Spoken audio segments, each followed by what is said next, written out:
नमस्कार। कुंभ में जब पौष पूर्णिमा पर 1,65,00,000 लोगों के स्नान करने का आंकड़ा सामने आया और उसके अगले दिन मकर संक्रांति पर 3,30,00,000 लोगों के स्नान करने का आंकड़ा सामने आया, तो कई लोगों ने इस पर सवाल उठाए कि किसने गिना? क्या इन लोगों की गिनती हो रही थी? क्या इन लोगों का रजिस्ट्रेशन हो रहा था? लोगों ने इस पे सवाल उठाए, कुछ लोगों ने इस पे कहा भी, क्योंकि राजनीति भी होते हैं। कुंभ सरकार कर रही है तो विपक्ष राजनीति भी करता है, तो इस पर राजनीति हुई और ये कहा गया कि आंकड़े कैसे तय किए गए, कहाँ से आए, क्या ये आंकड़े सही हैं? देखिए, ये आंकड़े कम से कम 92% सही हैं, और वो इसलिए सही हैं क्योंकि ये इसमें जो कैलकुलेशन में एआई टेक्निक का इस्तेमाल किया गया है। तो एआई टेक्निक का इस्तेमाल कैसे किया जाता है, ये बड़ा इंटरेस्टिंग है। और ये पहली बार कुंभ में एआई टेक्निक का इस्तेमाल किया गया है भीड़ की संख्या को जानने के लिए। देखिए, कुंभ मेला का जो एरिया है वो 4500 एकड़ के करीब है। पूरा मेला क्षेत्र 4500 एकड़ एरिया में हो रहा है। इसमें करीब 11 एंट्री पॉइंट है और इतने ही एग्जिट पॉइंट है। तो हर पॉइंट पर एआई एनेबल्ड कैमरा लगाए गए हैं, और वो एक मेला प्राधिकरण का कंट्रोल रूम है। उस कंट्रोल रूम से वो कैमरे कनेक्ट हैं। इसके अलावा ड्रोन से भी निगरानी की जा रही है, लेकिन हम यहाँ पर सिर्फ एआई कैमरे की बात करते हैं। जो एआई कैमरा होता है वो भीड़ का प्रिडिक्शन करता है। तो वो जैसे ही आप कंट्रोल रूम में जाते हैं, वो आपको बताता है कि इस चौराहे पे जो भीड़ है, पर स्क्वायर मीटर उसकी डेंसिटी क्या है, पर स्क्वायर मीटर उसका घनत्व क्या है। वो 20 है, 25 है, 30 है, 40 है, 50 है। तो पर स्क्वायर मीटर डेंसिटी अगर 50 दिखा रहा है, तो उसका मतलब है कि 1 मीटर लंबे 1 मीटर चौड़े एरिया में इस समय 50 लोग मौजूद हैं। तो पर स्क्वायर मीटर 50 भी हो सकते हैं, 40 भी हो सकते हैं, 30। तो ये डेंसिटी को का आकलन किया जा सकता है। तो हमने जब मेलाधिकारी से पूछा कि भाई, अगर डेंसिटी दिखा रहा है कि 50 है, 30 है, तो आप कैसे तय करेंगे कि डेंसिटी 50 होने पर वहां 50 लोग खड़े हैं? तो उन्होंने ये बताया कि हमने जब वहां पर ये एआई एनेबल्ड कैमरा लगाए थे, उससे पहले हमने एक जगह पर इसका ट्रायल लिया। पहले हमने भीड़ एकत्र की एक जगह पे, और उसके बाद उस पर एआई कैमरे से उसको फोकस किया। एआई कैमरे पे उसकी डेंसिटी आई, और उस डेंसिटी को हमने अपने मॉडल से कैलकुलेट किया। मान लीजिए हमने निकाला कि वहां पर 5,000 आदमी खड़े हैं। फिर हमने जो अपने आदमी खड़े किए थे उनकी गिनती की। तो गिनती करके, और जो हमारे जो मॉडल के जो कैलकुलेशन है, मॉडलिंग से जो कैलकुलेशन आई वहां पर डेंसिटी के हिसाब से, उस कैलकुलेशन में हमने देखा कि जो एआई कैमरे की जो एक्यूरेसी है वो 92% तक सही है। तो 92% एक्यूरेसी के साथ एआई कैमरे काम कर रहे हैं, और वो जो डेंसिटी है भीड़ का सही आकलन कर रहे हैं।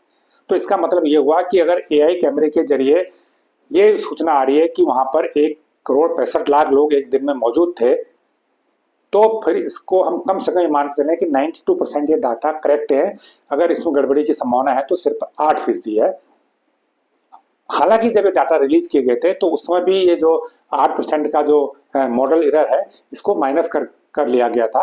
तो 1,65,00,000 का जो डाटा है वो एआई फोरकास्टिंग के जरिए तैयार किया गया डाटा है, और ये करीब करीब करेक्ट डाटा है। इसी प्रकार मकर संक्रांति पर 3,30,00,000 का डाटा भी इसी एआई टेक्निक से जनरेट किया गया। तो एआई टेक्निक से डाटा हमारे देश में भले ही पहली बार हुई है, कुंभ में पहली बार इस्तेमाल हो रही है, लेकिन दुनिया में जो भीड़ की जो फोरकास्टिंग है, भीड़ का जो कैलकुलेशन है, वो इसी टेक्निक से किया जाता है। अब आप कहेंगे कि इससे अच्छा आप कोई रजिस्ट्रेशन कर लेते, कोई ऐप बना लेते। देखिए, ये पॉसिबल है, लेकिन इतनी मात्रा में जब भीड़ है तो रजिस्ट्रेशन का प्रोसेस इसलिए नहीं किया गया क्योंकि एक तो जो कुंभ मेला क्षेत्र में एंट्री और एग्जिट पॉइंट बहुत सारे हैं। 11 पॉइंट तो एक ऑफिशियली बनाए गए हैं, लेकिन इसके अलावा भी कोई नदी किनारे किनारे पैदल चल के आता है तो उसको कोई रोकने का जरिया नहीं है। तो एग्जिट और एंट्री पर अगर हम उसको रिस्ट्रिक्ट करने लग जाए तो उसमें भीड़ ज्यादा बढ़ सकती है। तो इसलिए ये एंट्री का व्यवस्था नहीं की गई, और कई लोग इसमें असहज भी होते हैं। गांव के लोग हैं, पहले आ रहे हैं, हमको एंट्री नहीं है, तो क्या उनको मना कर देंगे आने से? तो इसलिए एंट्री करने का व्यवस्था नहीं की गई। और इससे पहले के साल कुंभ में जब भी ये आकलन किया जाता तो वो अंदाजे पर होता था, लेकिन इस बार एआई टेक्नोलॉजी से। तो पिछली जो कुंभ में जो आकलन होता था उसकी तुलना में इस बार का जो एआई के जरिए आकलन है वो कहीं ज्यादा बेहतर है, कहीं ज्यादा सटीक है। तो इससे एक तो फायदा यह है कि हमें डाटा मिल जाता है कितने लोग आए। दूसरा फायदा यह है कि चूंकि ये लाइव डेंसिटी को बताता है, भीड़ की डेंसिटी बताता है। अगर कहीं पर डेंसिटी बहुत बढ़ रही है, अगर लगता है कि डेंसिटी बहुत ज्यादा बढ़ गई है, तो मेला प्रशासन जो इसकी कंट्रोल रूम इसकी निगरानी कर रहा है, तो वो उस एरिया में लोगों को जाने से रोक सकता है, और तुरंत वहां से डायरेक्शन दे जाते हैं कि इस चौराहे पे या इस रोड पे डेंसिटी बढ़ रही है, तो आप उस रोड की तरफ जो लोग आ रहे हैं उनको डाइवर्ट कर दीजिए, उस रोड की तरफ डालिए जहां पर खाली है। तो दूसरा फायदा यह है कि भीड़ को बढ़ने से रोका जाता है। तीसरा फायदा यह है कि इसमें जो असामाजिक तत्व हैं, आपराधिक किस्म के लोग हैं, उन पर भी नजर रखी जाती है। मान लीजिए कोई शरारत कर रहा है, कोई चोरी कर रहा है या कोई गड़बड़ करता है, कोई अपराध करता है, तो उस पर भी नजर रखी जाती है। तो इस एआई निगरानी निगरानी सिस्टम जो बनाया गया है इस बार कुंभ में, तो इससे काफी फायदा हुआ है।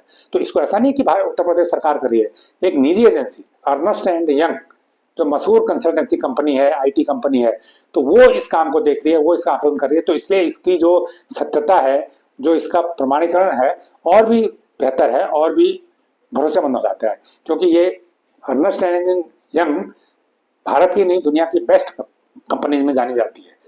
तो इसलिए जो आंकड़े हैं उन पे भरोसा करने का मजबूत आधार है कि इतने लोगों ने वहां पे डुबकी लगाई, स्नान किया। तो ये जानकारी आपको कैसी लगी, ये वीडियो आपको कैसा लगा, हमें कमेंट करके जरूर बताएं। जो लोग इसको पहली बार देख रहे हैं वो इसको लाइक करें, सब्सक्राइब करें और शेयर भी करें। धन्यवाद।